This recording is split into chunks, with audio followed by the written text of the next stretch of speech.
Ashley was born on April 12, 2008. She is what they call a schnoodle, which is a miniature schnauzer poodle cross. She has been so much fun. We have done agility, tracking, search. She picks up stuff for me when I drop them on the ground, and she is protective of anybody in a wheelchair or with a walker. She loves the grandkids. She's also got, unfortunately, the poodle schnauzer habit of barking, and it's getting worse as she's getting older. Hi, I'm Denise, and this is Travels in My Chair. Today I'm going to talk to you about caring and traveling with a small senior dog, because that is what our little dog Ashley is. We like to travel in our little motorhome, but things have changed this year. Her age is catching up with her. It snuck up on me. One day she was up for a walk forever, and one day she wasn't. We've not had the problem like some people have with larger dogs where, you know, their back hips are going and they can't get a grab on the wooden floors. So, you know, in that instance, I would suggest laying down yoga mats or a rubber back mat to help. With Ashley, the problems seem to be more cataracts in her eyes. She had a couple of bad ear infections which affected her hearing. Now that Ashley is 13, we're finding that she's more anxious. She's sort of sticking to us like Velcro. She is fussier with her eating habits. And here's a tip. If we give her canned dog food, she will eat it one day, maybe 2 days, and that'll be it. That's it. She won't eat it again. The pet store said sometimes they can tell if the food is being stored in a tin in the fridge. So take it out of the tin and put it in a ceramic bowl or a glass bowl. And you may find that because her nose is so sensitive that it won't bother her as much, and she will eat more of the tin of food, although I gotta tell you, she's a pretty fussy eater. It's really hard to not be tuned in. You go about your daily life and you forget that you've got an animal that can't tell you with words. She can only tell you with her body language that things aren't quite right, and it's up to us to listen to her.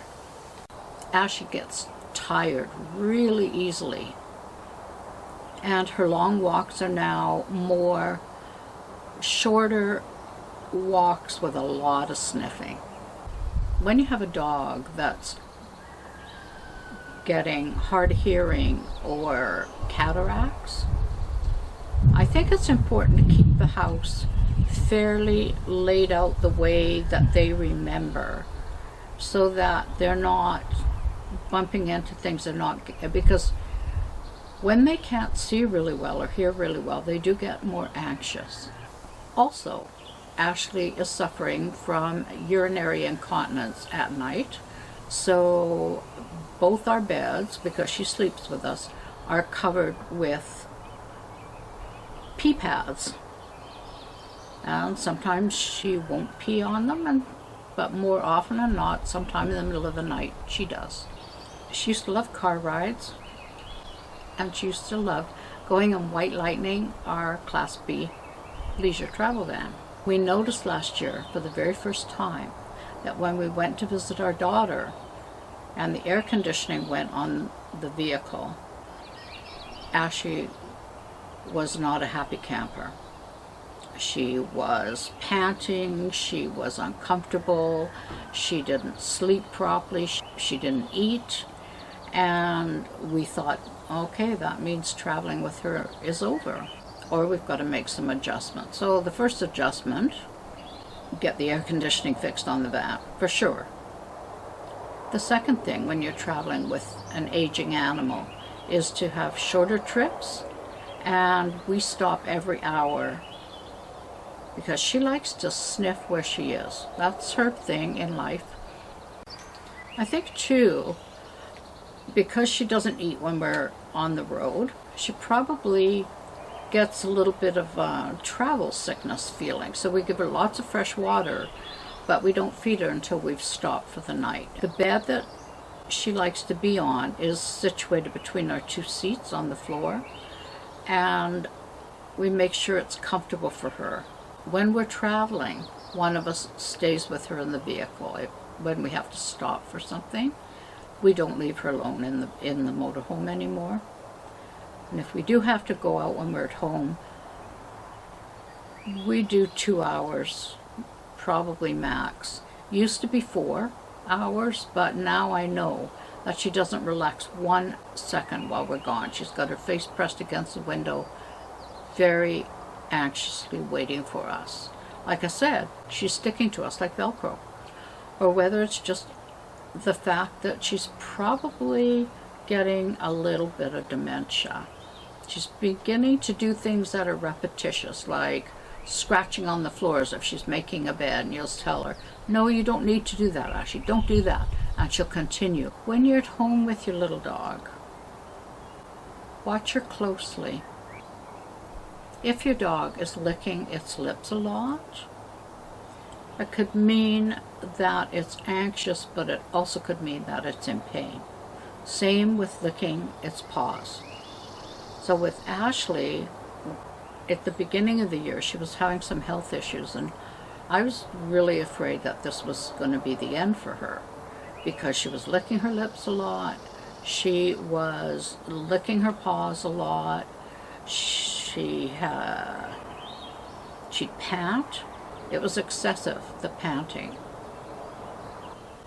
And she would sometimes just disengage.